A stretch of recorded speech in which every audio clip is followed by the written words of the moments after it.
Hi guys, welcome back to our channel. In this video, I am going to show you how to fix LG refrigerator craft ice maker not working. If your LG refrigerator craft ice maker not working, then you will need to consider these things. These are the possible fixes related to your problem.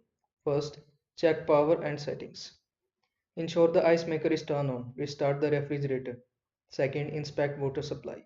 Confirm the water line is connected, not kink, and the valve is open. Replace the water filter if scope. Third, reset the ice maker. Press and hold the reset button for 3 to 5 seconds. Clear any ice dams. The another option is to adjust freezer temperature.